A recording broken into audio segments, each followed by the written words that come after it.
this point. I got to hear the Gooch talk a little bit between rounds when he was playing Daryl Ayers. Not really a hardcore competitive player. Really just wanted to show up this weekend, have a good time, and is here in the finals of SCG Knoxville. I'll tell you one thing, watching Chris play throughout the day, he's very aggressive on the mulligans with this deck. Yes. There were a lot of opening hands where I would look at it and I'd be like, yeah, this hand's very serviceable. I like this. Has the one-drop mana accelerator. And he's just like, no chance. Agreed. He doesn't think for very long. He's like, I know this isn't good enough. Shuffles it away. We've seen him mulligan a 5 several times. And that just tells you he's put in the reps with the deck. Practice with the deck, knows what he's looking for. He said to Drake Sasser, I look for very specific things when I keep opening hands. He's on a mulligan to 6 right now. Let's see if he can put a hand together. This deck capable of some explosive starts. I mentioned earlier in our broadcast, I worked quite a bit on this archetype prior to the last Invitational with Jerry Thompson. We thought it had a lot of promise, and then a lot of other exciting things started happening in the format, and we kind of got distracted. At some point, we had the conversation, why did we stop working on this deck? Christopher Gooch proving it deserves attention. Meanwhile, over on Aaron Barich's side, we are going to start with a Young Wolf. Yeah. Modern All-Star, Young Wolf. And your motto, if it's free, it's me? If it's free, it's me, correct. Well, here you get Leyline of Abundance and Once Upon a Time. Yeah, a lot of free spells here. And as I mentioned, this deck can just go off. I don't know if you count Burning Tree Emissary. It's essentially a free card. I do. Burning Tree Emissary, very free. A lot of free spells in this deck. And when it goes off, the actions per turn, very high. So Barich just assembling some mana, nurturing Peatland into Twilight Mire. Nice to have those Horizon lands rolled up. This deck does need to find some very specific things at points. Looks like it's time for Quarter Calling for 3. Means we're going to go get Dryad Arbor. Yeah. Yeah, a little acceleration.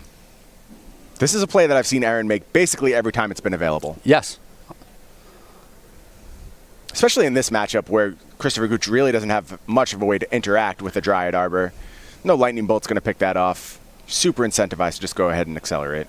Yeah, I think each of these decks are just trying to do what they do as fast as possible because there's not going to be a lot of interaction, especially in Game 1. Right. Aaron maybe accelerating towards that turn 3 Yawgmoth. That would be quite scary for the Gooch. Going to go ahead and cast Oath of Nissa. Banned in Pioneer. Too good.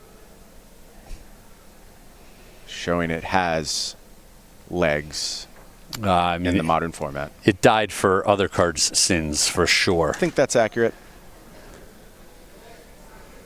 But unsurprisingly, I bought a bunch of those in foil. Nice to see it's got another chance to shine. Scavenging Ooze going to come down for Christopher Gooch. That's a nice one to have against Aaron. Yeah, that's actually a very good one. We're still going to play this Yawgmoth anyway, and I think we're going to be able to do a lot with it. Well, the Undying is a trigger. So while the card is still in the graveyard... Gobble it up. Yeah, Chris will be able to go after it with the Scavenging Ooze. And I think Aaron is still incentivized to try to go to town here because... I think so too. You're going to throw a Dryad Arbor maybe at the Scavenging Ooze. That's interesting. There's only one activation available here. Yeah, it's not going to get any better for Aaron's side looking at the Scavenging Ooze once Chris untaps with and then it has way more mana available. Right, that was such an incredible draw for Chris. Only a 1-of in the deck. Draws it naturally. Running hot. Yeah, things would have gotten out of control real quick here, Craig. This basically prevents Aaron from going off. Can still recoup a bunch of cards and answer that Scavenging Ooze, but it costs a lot.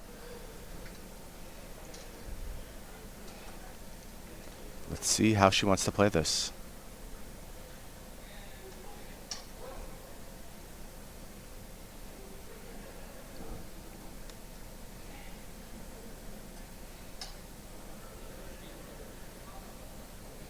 She's going through all the permutations. How can Christopher respond to this? Step 1, sacrifice this Young Wolf. Chris is going to respond to this first Undying trigger and go after that Young Wolf.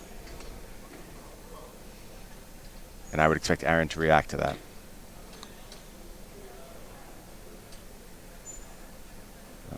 Little library displacement there. We'll get it sorted out.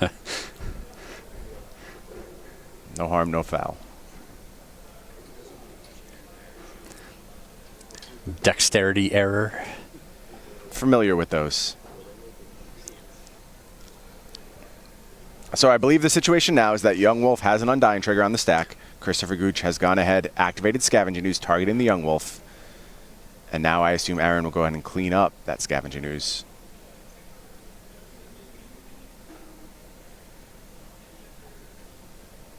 Gonna let that resolve. The token will get wiped. Yeah, the +1/+1 counter, and then -1/-1 counter, each negate the other one. Right. Now Aaron going to get back to it. Here comes Young Wolf back on the battlefield with that Undying trigger. Now sacrifice that Dryad Arbor. Put the second -1/-1 counter. No, she's going to go an extra time. She's going to remove the counter from the Young Wolf. Sure. Yep, get an extra card that way. Makes sense. And yeah, I completely expect Aaron to get the Noble Herrick off the board too. Yep. Sure. Nice full grip. With Headed into the next turn. The ley line on the other side, the threat of Nykthos. Like, there's a lot of reasons not to leave the mana creature around. Yeah, I agree with playing it in this fashion, for sure. Who cares what I think? Aaron has proven herself to be a master of this deck. As I said, has played beautifully all weekend long. Oof. And here you see nothing from the Gooch. Green light for Aaron to go ahead and get the job done here. What can she put together with an active Yawgmoth ready to go? Yeah, I mean, there's definitely iterations here where Aaron can just win. There's also just many iterations where she ends up with a million cards in her hand and right. Can continually wrath the other side of the board. Here's Geralf's Messenger. Just going to do a little attack in here. Yeah, those 4 of Twilight Mires have done so much work for Aaron all weekend long. Beautiful mana base. Certainly going to be one of the upsides of this deck going forward.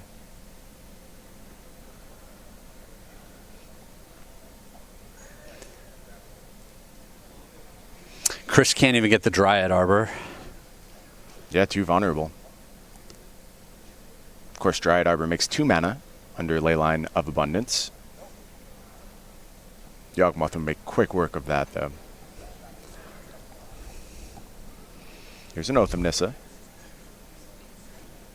Going 3 cards deep. Finds a Nykthos. Going to take Burning Tree Emissary instead. Where is he? This is a tough spot. I think he needs both, honestly. Yeah. I think this is a situation where it really doesn't matter what he takes. Aaron's just going to untap and win on the following turn. That is the assumption here. Going to go ahead and cast that Burning Tree Emissary. But if I'm in Chris's seat, I'm still doing everything I can. Oh, absolutely.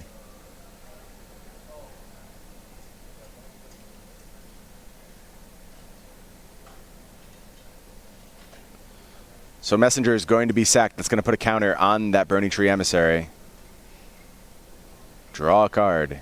Yeah, I think this is in response to the trigger of adding the 2 mana. Okay, interesting. Well, if Chris has that Nykthos rolled up in his hand, sure, you can't respond to the mana ability from the Nykthos. Of course, of course. You'd make an argument that if he has it in his hand, he should have played it first.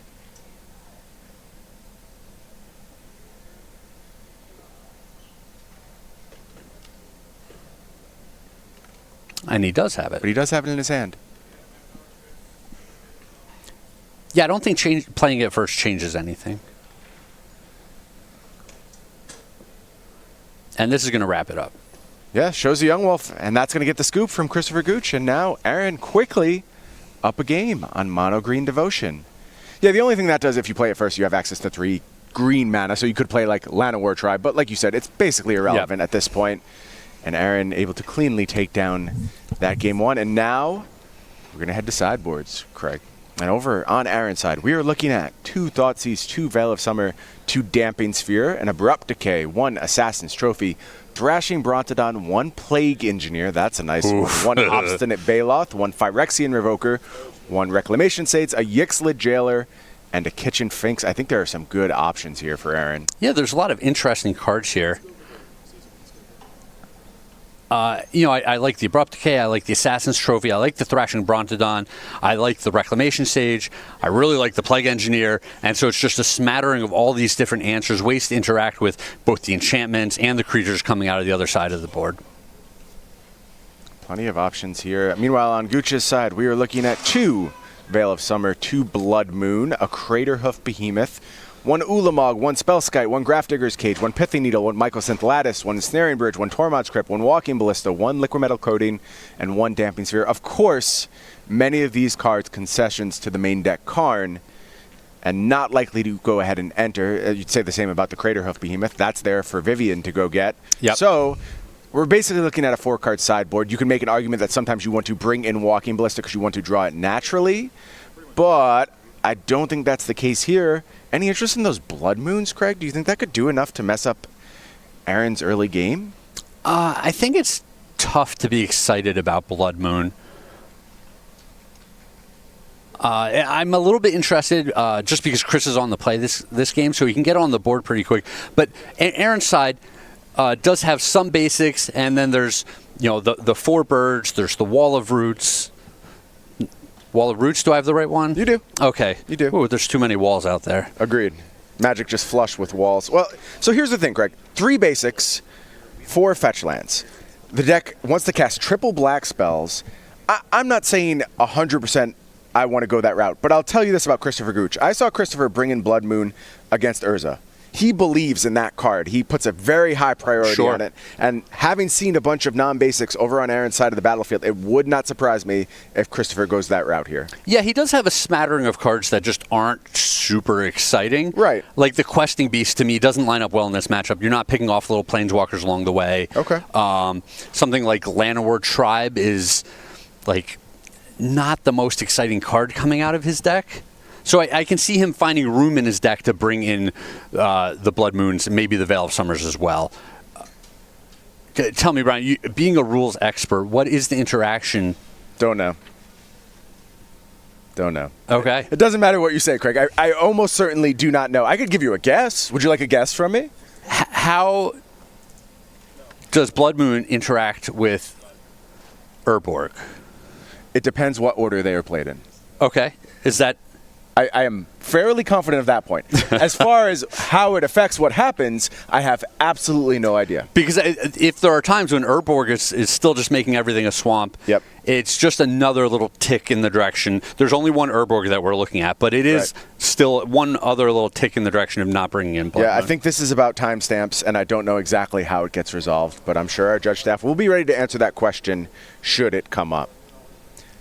Well, Craig, I have to tell you, after this tournament, I am curious what the shape of Modern will be going forward. We all are. And yep. Not only because of what we're seeing here in the finals, but because of what we expect to maybe happen to the format in the next couple of days. And then beyond that, Theros is about to release into the format.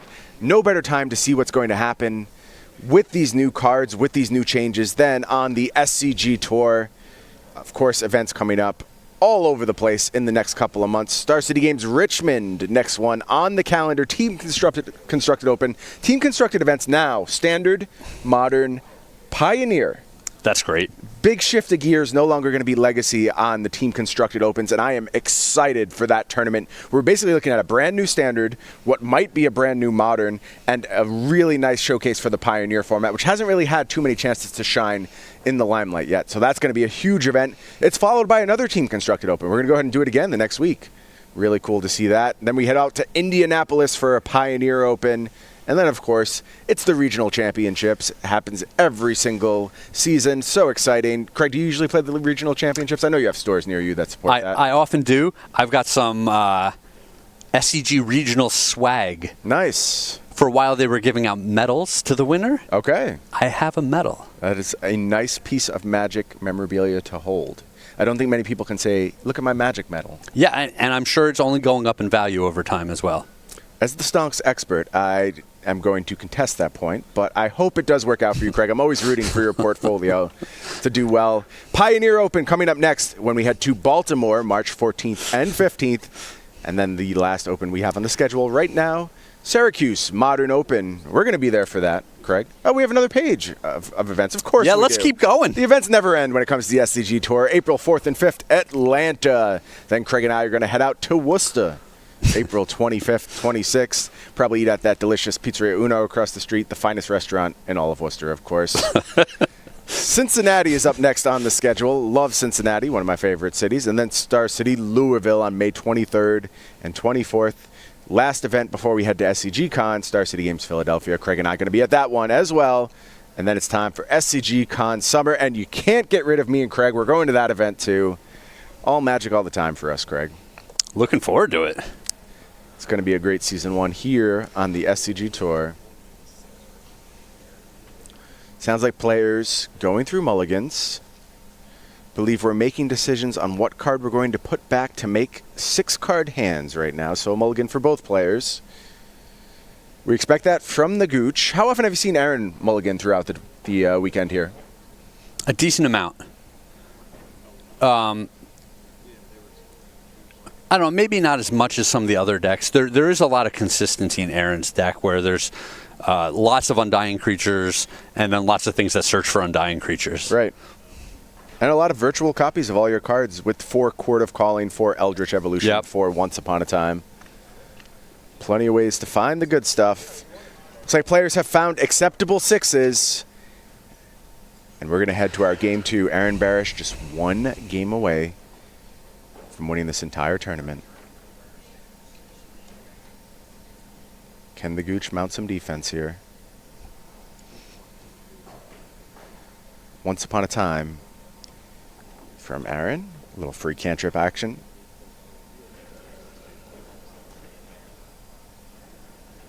She's 5 cards deep. Can fix your mana. Find that key engine piece. Once Upon a Time doing it all. Just going to get a Verdant Catacombs this go around. Yeah, Chris, no leyline on the open, so I would really expect him to have a Nykthos in his hand. Reasonable expectation. Especially knowing how aggressive Chris is with his mulligans. How about some Burning Tree Emissary action? That's a good one. How about a second Burning Tree? How about a Nykthos? And how about turn 2 Karn? And you see Aaron throw her hands up. Says, yep, that's pretty good. That's a problem. 5 pips on the board for the next turn. Not quite in lattice range yet, but real close. Real close, Craig. Yeah. Certainly we don't know the last cards in hand for Christopher, and can just go grab Grafdigger's Cage right now. Yeah, and this is a tough spot because Aaron has to get the Karn off of the board, but also has to deal with this Grafdigger's Cage as the game goes on. Hell of a start for Christopher Gooch here. Phyrexian Revoker, gonna go ahead and name Karn. Okay, that's step 1. Good start for Aaron, considering what she has faced thus far. Christopher gonna set that Nykthos to work one more time. Oath of Nissa. 3 cards deep on this one. Llanowar Tribe. 3 Llanowar Elves stapled together. What a creative card design this is. Noble Hierarch, Llanowar Tribe. And that's it. Chris is all in. He is on, but he's definitely in the driver's seat with the way things are shaped up. Unquestionably.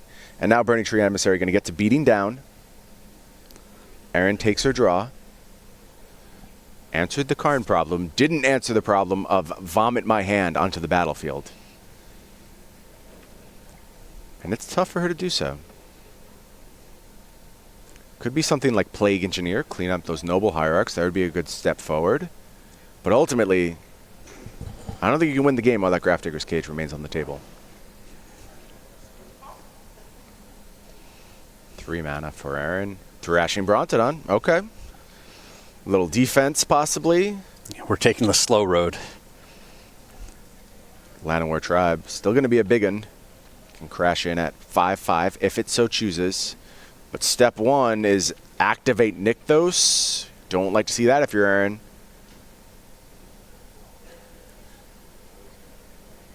You know. We're counting. 10 mana. No big deal. That's a big number. Crack Horizon Canopy. Draws again. Birds of Paradise. Birds of Paradise. Okay, not the best use, Craig. Birds aplenty. Not the best use of 10 mana. And it looks like everyone's going to go ahead and attack here. A little surprised about that. But Christopher just prioritizing getting that damage through. Going to lose the Llanowar tribe for 4 damage. Yeah, I think I would have just sent the tribe in solo there. I think so too, because Aaron can't afford to block with either of these creatures. Yeah. She needs both.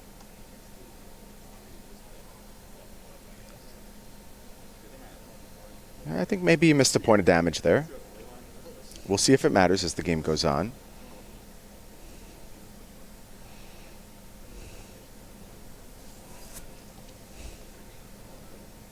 Aaron does have Yawgmoth going.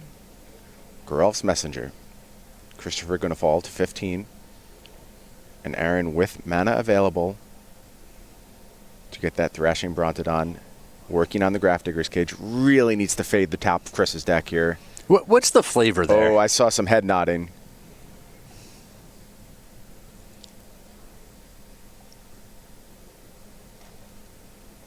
Oh boy. Genesis Hydra for 42 billion, I believe is the number. We'll get an actual number from our folks down at the tables. Oh. 8.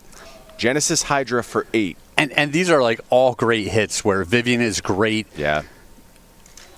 You know, the Scavenging Ooze would have been another just super problematic card for Aaron. There you see Genesis Hydra. This is just absurd. Not a card we see that much these days. Was powerful when it was in Standard, for sure. Now getting the chance to shine in Modern. So that 8/8 going to bring along a friend capable of giving it trample in the future.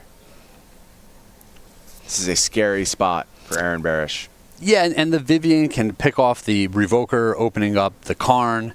All right. Yeah, you felt like if she just faded that draw step, things were going to get pretty promising.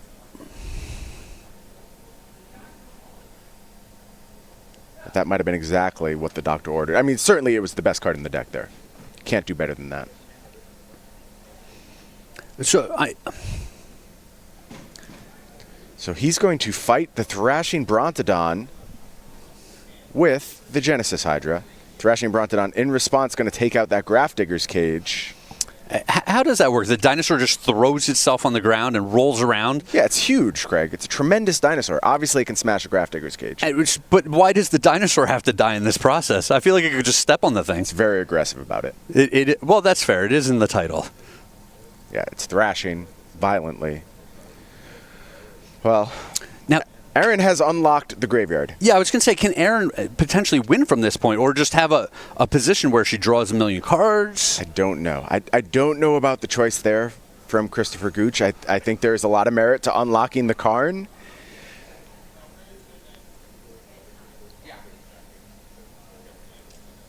There's a good chance Aaron was going to use that Brontodon very soon anyway.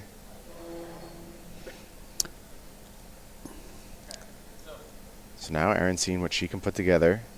The trample from that Vivian, a problem, for sure.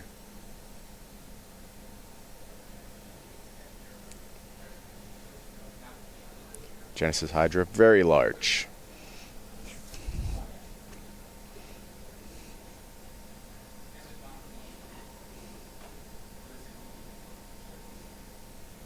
I guess if you're on Chris's side, you're saying, hey, I'm going to clear this blocker out of the way, allowing me to get in for 4 points. One of the biggest things that Yawgmoth does is leverage Aaron's life total as a resource. Okay. So getting that extra attack in here leaves Aaron in such a precarious spot as we move forward in this game. I kind of like where your head's at, Craig. I see what you're saying. It's a pretty good defense of that decision.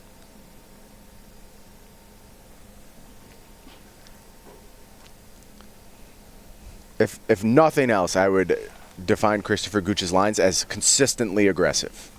Mulligans aggressively, attacks aggressively.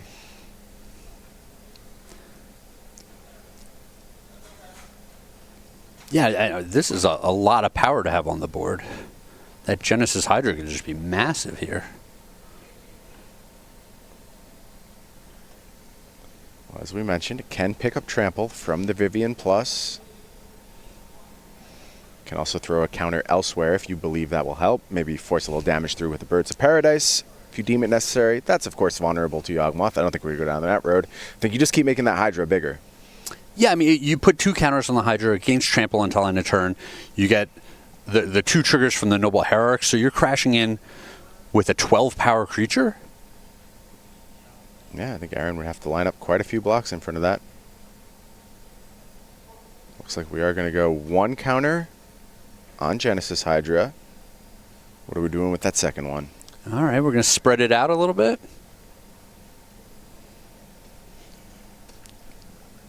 I think in the dark, this makes a pretty good amount of sense, but this is also open deckless. And we know what Aaron is working with. Abrupt Decay, Assassin's Trophy, about it to punish going all in on that Hydra. And I think attacking with multiples also does a disservice as far as taking away from the trampling of the Hydra and its benefit from Noble Hierarch. There's the Cavalier of Night that's in there as well. Okay, that's another one. There are some punishes. But I agree with you. I think my line would have just been get my biggest creature as big as possible. All right, so Christopher going to bring a few attackers here. Let's see if Aaron can find blocks to stay alive. Unfortunately, I think the Yawgmoth has to get in front of the Hydra here. That is my instinct, having not counted, but just looking at the battlefield. So, yeah, if Chris looked at it that way. Okay, maybe Aaron has found some different blocks. Yeah, trample. So, all right. We're gonna survives at 1? Yeah. How do you get your Yawgmoth to do anything at that point, though? Yeah, that's part of the problem here, right? Yeah, even surviving here, it's hard to see how Aaron can turn this one around. If anyone can do it, she certainly can.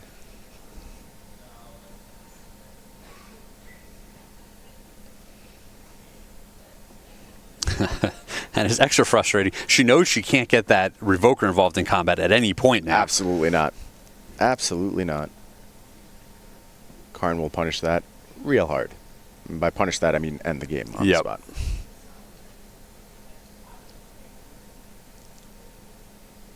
We saw an incredible start in this game for Christopher Gooch.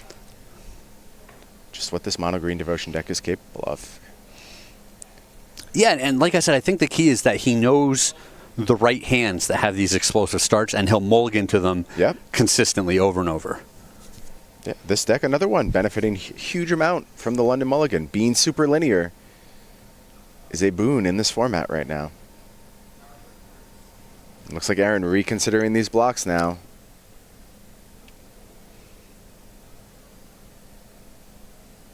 Gonna throw Yawgmoth in front.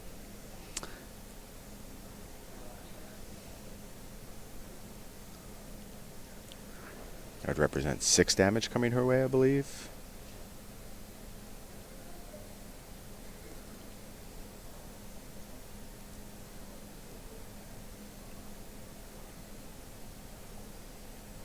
You see the agony on Aaron's face as she tries to figure out some way to have a shot going into the next turn. Yeah, it's a question of does she need to preserve her life total? Is there a path for her to just win next turn? Because the turn after that, it does not get any better. Right. Yeah, a little shake of the head there.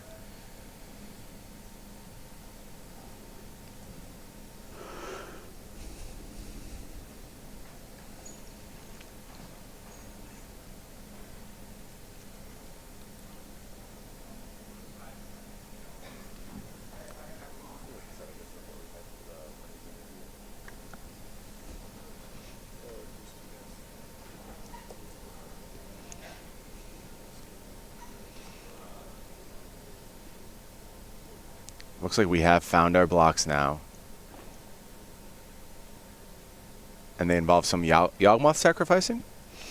Yeah, if you're going to take 1 point of trample, it makes more sense to just sacrifice your plant and give it -1/-1. Yep.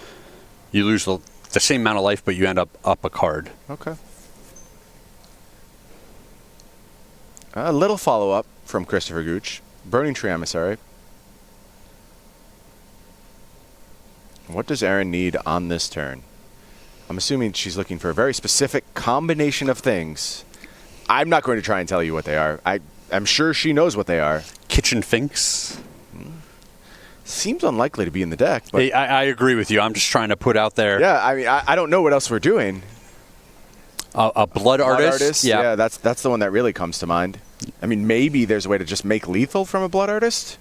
Just a draw from Nurturing Peatland.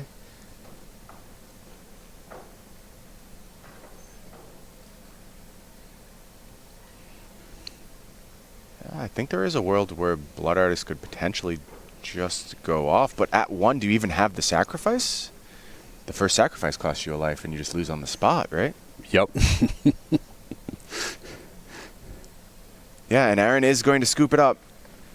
She tried her best, tried everything to find a line out of that situation, but ultimately Christopher Gooch's start just way too explosive to deal with. Turn 1 mana creature. Turn 2. Vomit my hand onto the battlefield. 2 Burning Tree Emissaries into Nykthos into a Planeswalker. Burning Tree Emissary is a messed up Magic card. Messed up. Now, it's a terrible top deck in the late game, and maybe that's the best kind of messed up Magic card. Cards like Oko and Urza, anytime you draw them, they're good. At least Burning Tree Emissary, it's like really, really good early, absolutely terrible late. It has some fail states. Yes, but it's also very restrictive in what you can do. It's not a free roll jamming that card into just any deck. No, and absolutely. Even if you could get it into any deck, what you get back out of it on the other side is also very restrictive on your deck. Well, very true. We've seen it in a few contexts in Modern. We're seeing it in this mono green Devotion deck. We've occasionally seen it in very aggressive red-based decks, Bushwhacker red type setups. There was a Zoo deck for a little while that really leveraged Burning Tree Emissary very well. All these decks feel like relics of a bygone era. What's not a relic of a bygone era? KNOX gaming chair. Perhaps the greatest gaming chair on the face of the earth. They've got my back every single time I show up to broadcast an SCG Tour event, and you can save 10% at checkout when you visit KNOX.com/SCG. Aaron and the Gooch getting to spend lots of time in KNOX gaming chairs this weekend. Maybe the best part of crushing an SCG Tour. You know you're going to be comfortable the whole time. I think the paycheck that shows up later is kind of a big part of it as well. Sure, Craig, if you're really into material possessions, I guess it's all about the money. But for us purists who love the game... Wait, the chair is not a material possession? No, the chair is more of this beautiful ethereal being that supports me on a physical and soul-based level. What has happened to you? I'm feeling very spiritual in the aftermath of my huge job off with. Has your blood sugar dipped that low where we're just getting completely loopy? For certainly people who have had the experience of sitting there for an entire broadcast with us, know that by the time we get to the end of the day, literal anything come out of my mouth. I have no control over it. There's no longer rules. No idea what's going to happen. I just hope they invite me back for the next one. My favorite is the little things that slip out of Nick Miller's mouth at the end of the day. Yes, Nick Miller has no time for your nonsense when it gets to the end of the day. He keeps it fast and tight down in the feature match area. Starts out with a heavy filter. Yep, it's gone. Yep. Shout-outs to Nick Miller working hard all weekend. I often say the SCG Tour could not exist without Nick Miller. I mean it. Guy does everything. He is the best at what he does. Yep. Friendly handshake there between players as we head to this third and deciding game here at SCG Knoxville. Yeah, I've seen Chris wish his opponent good luck at the start of every game he's played. Very friendly guy. As I said, I heard him speaking. He's here to have a good time. Yeah. Just found a lot of success this weekend. This is great. Gotta love that story. Taking on some of the best Magic players on the planet this weekend. Doing very, very well for himself.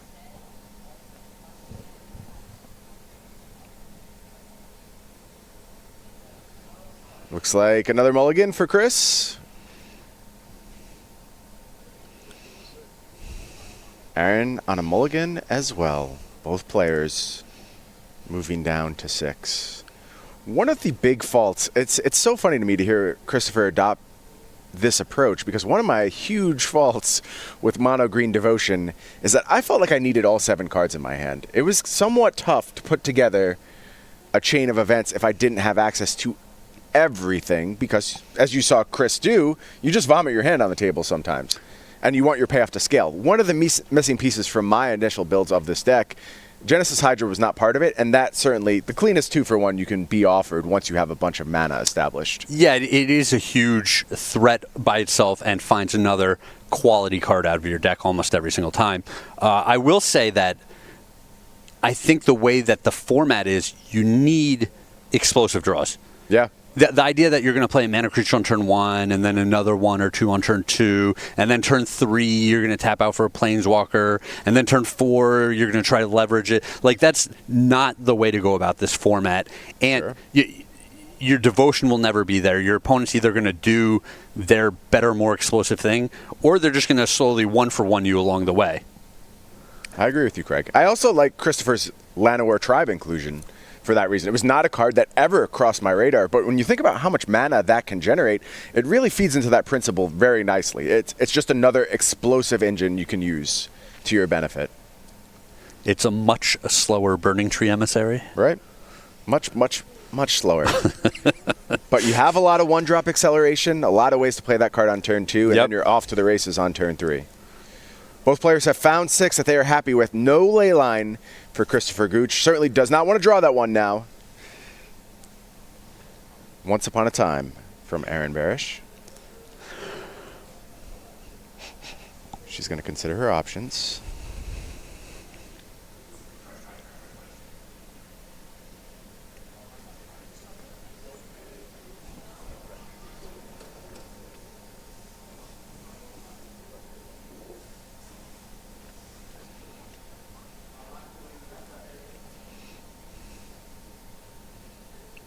Having a long think about this one. Trying to play out the next few turns in her head. So the time might be very ripe for these mono-green devotion decks where so many of the decks running around the field are looking to, control the board with Oko, where they deal with one permanent at a time. Right. There's no blue-white control anymore, so you're not running into Wrath of Gods. Aaron is not excited about getting that card. No, it didn't seem like it. Still does not want to take that card. As a counterpoint, Craig, I will point out that this weekend, the Urza decks picked up Anger of the Gods in pretty large numbers. That's a super strong card against Mono Green Devotion. Yep. Despite that, Christopher has been just fine. Picks up a Devoted Druid here. Figure out what that Revoker is naming from Aaron. I assume it's Birds of Paradise. It is Birds of Paradise. Smart. Restrict the mana. Here's Geralf's Messenger. Phyrexian Revoker ready to get on that beatdown plan.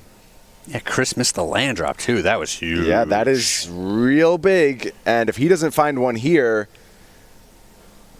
things are going to get out of control real quickly. We know he picked up a Devoted Druid last turn. Oath of Nissa. Gotta hit a land. I still don't like where it's at, but does find the Horizon Canopy. All right, another 1-drop. Noble Hierarch. Good. Couldn't afford that to be a Birds. Yeah, but if there's a Yawgmoth here. Let's see. Does Aaron have Yawgmoth at the ready? Those creatures still going to attack. Christopher's going to throw away the Birds. Unlikely to do much with that Phyrexian Revoker out there. Here's the 4th mana. And here's Yawgmoth from Aaron. The train is rolling. Noble Hierarch picked off by Geralf's Messenger. Going to go ahead and draw a card, lose a life. And now pressure squarely on Christopher Gooch. A young wolf away from this game being over. And Aaron Barich has it in hand, I believe. Yeah, Chris, great run this weekend. A couple missed land drops here. He did not, despite his mulligans, he did not have those explosive starts that we've seen. And Aaron, with this wild, pretty rogue deck out of left field. Here's Devoted Druid. If that's all Chris has, and I read Aaron's hand right, this is absolutely over. And you see her reach for the young wolf, plays it, points out the combo, and Aaron Barich takes down Star City Games Knoxville